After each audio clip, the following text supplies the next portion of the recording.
Hola, soy el doctor Eduardo Villela y esto es Sex Ed Podcast, tu podcast de educación sexual. El día de hoy vamos a platicar acerca de la sexología y los sexólogos. La sexología está definida como la ciencia que estudia a la sexualidad. En mi punto de vista, sí es una rama de la medicina, ya que así igual que la cardiología, la ginecología, la oncología, y puede ser una especialidad, pero no todos los sexólogos, como ahorita vamos a hablar, somos médicos, como yo. Y como también los sexólogos pueden profundizar en cuestiones que tienen que ver con la salud mental, también los sexólogos pueden ser psicólogos o trabajadores sociales. Entonces la sexología lo que va a hacer va a estudiar todos los componentes de la sexualidad de los que ya hablamos la vez pasada. Ahora, este experto en sexología o en la sexualidad humana, lo que puede ser vamos a ser médicos que estudiamos medicina antes y luego hicimos esta formación en sexualidad, que al menos aquí en México, afortunadamente, no es una de las especialidades que, digamos, que están disponibles cuando se hace el examen nacional de residencias.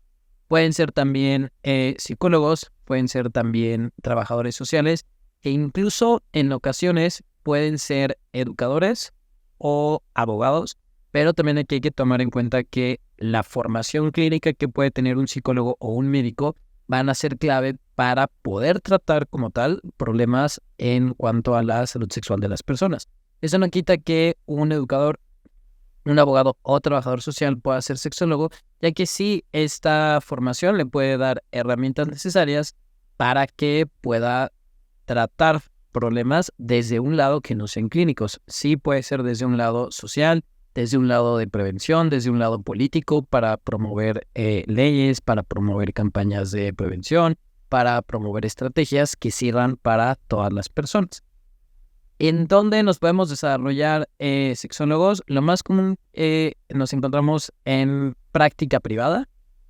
También podemos trabajar en intervenciones educativas, en psicoterapia sexual, como asesoramiento, en investigación, que lamentablemente no se hace mucha investigación en temas de sexualidad. En otro lado del mundo sí, pero aquí en México y en cuestiones de Latinoamérica casi no se hace. Al menos en medicina, un estudio o un proyecto de investigación que yo puedo buscar y citar, si tiene más de 5 años de antigüedad, ya no se considera que sea algo relevante. Sobre todo pensando en cáncer, sobre todo pensando en enfermedades metabólicas, hoy en día en COVID. Porque, bueno, obviamente el COVID no tiene tanto que existir, pero si en 10 años yo quisiera revisar un estudio que se hizo este año, ya no sería lo más prudente. La ventaja y desventaja ahí es que en cuestiones de sexualidad me puedo permitir dar esa chance de que a lo mejor el estudio que estoy leyendo sea de principios de los 2000 o incluso de los 90 y todavía me pueda ser útil.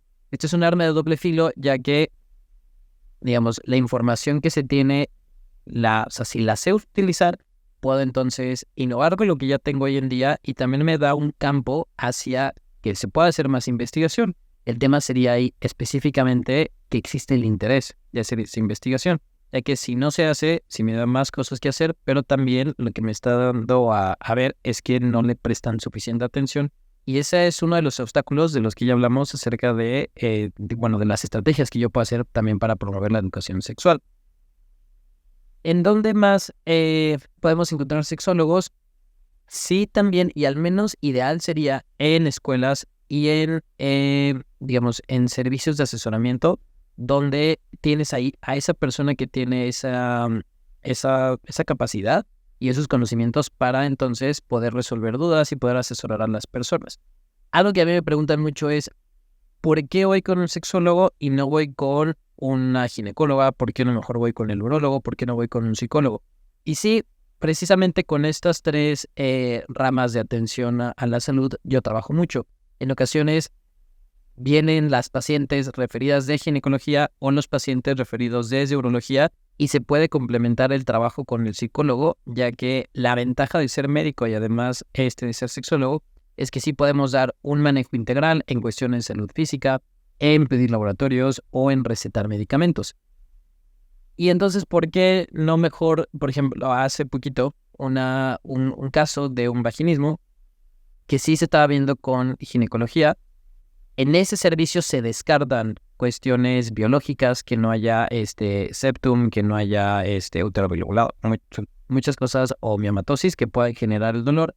Y en el momento en que ginecología descarta ese problema, entonces sí puede llegar con nosotros. Lo mismo con urología. Si urología ya determinó que no es un problema específicamente con estructuras anatómicas, y puede decir, ok, ya la atención tiene que ir de ese lado.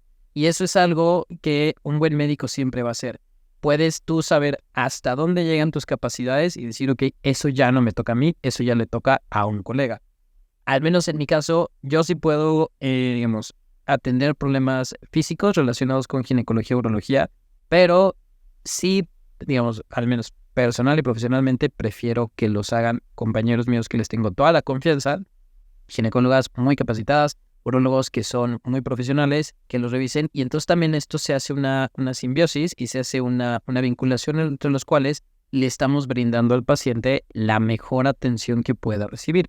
Entonces, ¿cuándo sí necesito ir con un sexólogo? Cuando hay problemas sexuales que tienen que ver con la sexualidad. Obviamente, esto va a ser dentro del sexo, en identidad, en erotismo, en reproducción, en orientación, en placer, en intimidad. Cuando hay casos de violencia sexual, también lo podemos atender tanto a víctimas como a agresores sexuales. Y cuando tratamos, por ejemplo, temas con parafilias o comportamientos compulsivos, enfermedades de transmisión sexual o enfermedades crónicas y cómo estas pueden afectar la vida sexual de las personas. Específicamente en enfermedades de transmisión sexual, algo que un servicio que brindamos muy importante es hacia el seguimiento, la asesoría y el acompañamiento de los pacientes que viven con VIH, que bien a bien sí pueden llevar esto, su manejo en un servicio de infectología, pero ninguna enfermedad crónica, específicamente también el VIH, debe de tratarse solamente con vienes, ten tu medicamento, a ver tus niveles, aquí están. También tienes que tener ese seguimiento que le ayuda a las personas hacia, ver cuál es su nuevo panorama. Porque sí, cualquier enfermedad crónica también se tiene que vivir como un duelo. No me morí, pero sí me cambió la vida. Sí, a lo mejor se puede alterar mi expectativa de vida, lo que yo quería hacer, cómo me tratan las demás personas, cómo me trato a mí mismo. Y entonces, al menos en ese seguimiento, sí es algo que podemos brindar. Y de nuevo, no le estoy cambiando el régimen de medicamentos. Sí puedo, por la formación médica, evaluar si el conteo de CD4, si la carga viral es muy alta o muy baja, pero digamos que en ese punto, en lo que nos vamos a encargar es de ir siguiendo a ese paciente y que pueda desempeñar todas sus funciones en su sexualidad y que pueda tener una vida lo más placentera y lo más íntegra que puedan ser posibles. Entonces, sí es importante darle ese rol y ese lugar que tiene la sexología, así como lo tiene cualquiera de las otras ramas de la medicina, y que también puede ser una parte de la atención clínica que se da en psicología. No cualquier psicólogo puede dar terapia, no cualquier psicólogo va a poder dar una atención. Hasta donde yo tengo entendido, sí tienen que tener una formación clínica, y a partir de ahí pueden tener una formación como sexólogos, como terapeutas. Y al menos en mi profesión, y en mi experiencia, sirve mucho que como sexólogo médico tenga a la par sexólogos que son psicólogos, y que esto hace una sinergia muy buena entre qué es lo que yo puedo brindar a los pacientes y qué es lo que ellos me pueden aportar para cuando yo trato. Algo que también me preguntan mucho es cómo yo llegué aquí, y no quiero decir que fue porque empecé a ver la serie de Netflix de Sex Education, pero sí en el momento en el cual, antes de yo entrar a estudiar sexología, sí me dedicaba, y todavía me dedico a dar clases a nivel preparatoria, y sí vi una carencia en temas de sexualidad para con los alumnos, y que tienen muchísimas dudas que yo vi que yo también tenía, y que si a mí no me dieron esa información, algo tenía que hacerse diferente hoy en día, porque uno de los propósitos, al menos que yo tengo, es ser para mis alumnos el tipo de profesor que yo necesitaba.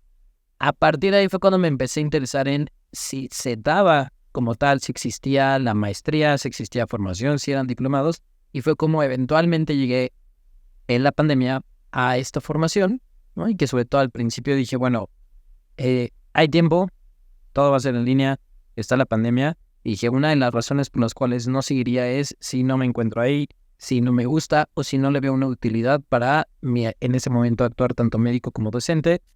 Y pues afortunadamente, y obviamente por eso estamos aquí, sí le encontré un sentido, sí le encontré una razón y además le sumaba a mi propósito y a toda la formación tanto médica como educativa que ya tenía. Y creo que esa, esa sinergia, esa sumatoria de esas tres formaciones son específicamente esenciales para poder tratar problemas de salud sexual, para poder promover educación sexual. Y como resultado, hoy en día nos están trayendo este proyecto, con lo que le estamos trayendo a ustedes. Y creo que es una forma muy buena y muy sana de acercarlos al mundo de la sexología. Muchas gracias y nos vemos la siguiente vez.